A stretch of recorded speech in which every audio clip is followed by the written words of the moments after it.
जाति प्रथा उन्मूलन। तो हेलो फ्रेंड्स, कैसे हो आप सब लोग। उम्मीद करती हूँ सभी लोग अच्छे होंगे। फ्रेंड, आपके 14 तारीख के पत्र के बाद आपका ये पत्र मेरे लिए एक आश्चर्य है। मुझे विश्वास है कि जो कोई भी इन्हें पढ़ेगा ऐसा ही महसूस करेगा।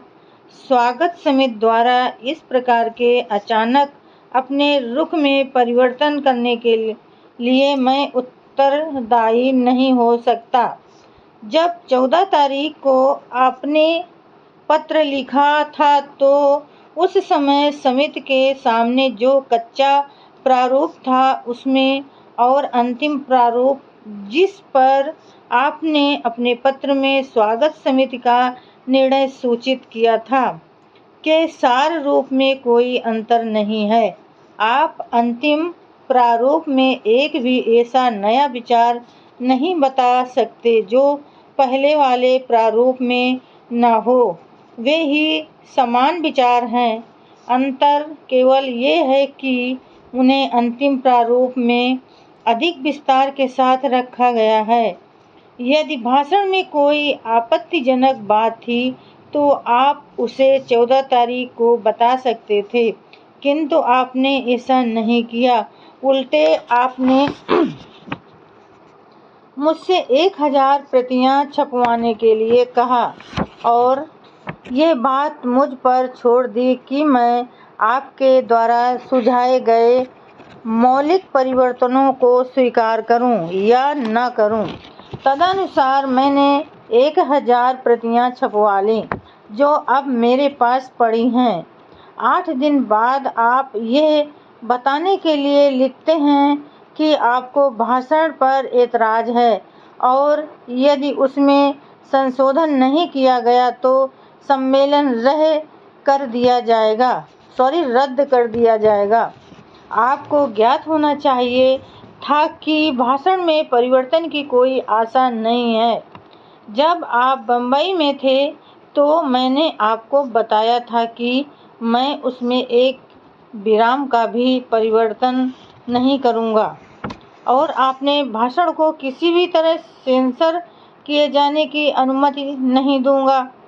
आपको मेरे भाषण को जैसा वो मेरे पास से आएगा वैसा ही स्वीकार करना होगा। मैंने आपको ये भी कहा था कि भाषण में व्यक्त विचारों की जिम्मेदारी पूर्णतः मेरी होगी और यदि सम्मेलन उन्हें पसंद नहीं करेगा और उनकी निंदा करने का प्रस्ताव पास करेगा, कोई हर्ज न होगा। मैं आपके मंडल को अपने विचारों की जिम्मेदारी के भार से मुक्त करने और साथ ही अपने आप को सम्मेलन के साथ अधिक न उलझाने के लिए इतना आतुर था कि मैंने आपको सुझाव दिया था कि मेरी इच्छा है कि मैं मेरे भाषण को अध्यक्षीय भाषण के रूप में नहीं बल्कि उद्घाटन भाषण के रूप में माना जाए और मंडल की अध्यक्षता के लिए किसी और व्यक्ति की तलाश कर ले तथा प्रस्तावों से निबट लें। 14 तारीख को आपकी समिति के अलावा और कोई भी व्यक्ति निर्णय लेने की बेहतर स्थिति में नहीं था, किंतु समिति ऐसा नहीं कर सकी और इस दौरान मुझे छपाई की लागत उठानी पड़ गई, जिसे मुझे विश्वास है कि आपकी समिति की थोड़ी अधिक दृढ़ता से बचाया जा सकता था।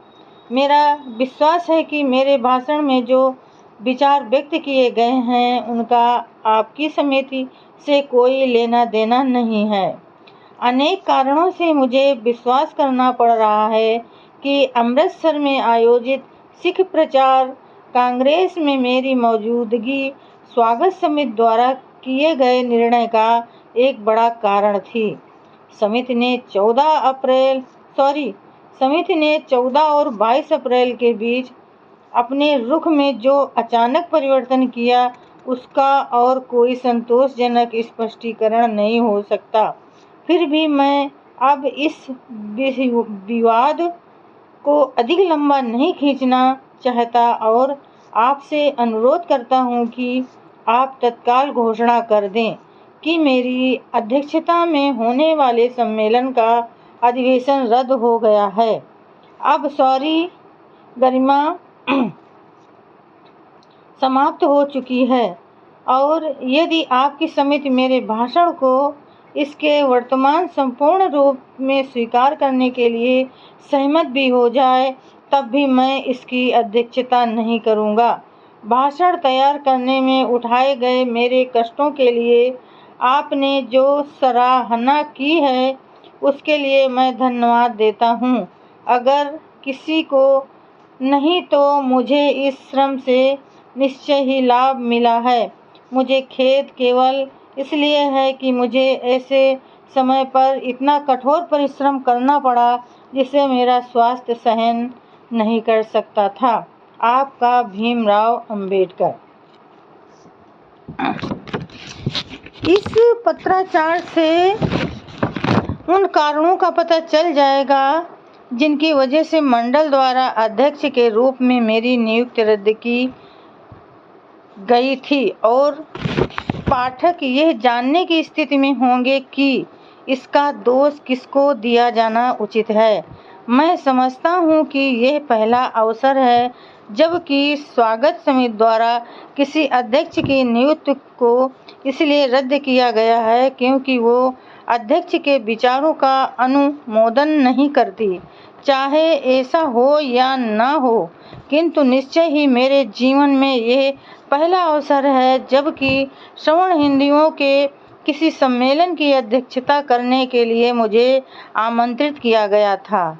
मुझे अफसोस है कि एक त्रासदी में इसका अंत हुआ, किंतु ऐसे कठोर संबंधों से कोई भी क्या आशा कर सकता है जहां श्रवण हिंदुओं के सुधारवादी और अछूतों के आत्मसम्मानी वर्ग के बीच संबंध इतने कठोर हों कि सवर्ण हिंदुओं को अपने कट्टरपंथी साथियों से अलग होने की कोई इच्छा न हो और आत्मसम्मानी अछूत वर्ग के पास सुधारों पर जोर देने के अलावा कोई विकल्प न हो। राजगृह दादर बम्बई 15 मई 1936। भीमराव अंबेडकर। तो फ्रेंड आज के लिए बस इतना ही। कल फिर मिलेंगे अगले नए वीडियो के साथ। तब तक के लिए फ्रेंड जय भीम, नमो बुद्धाय।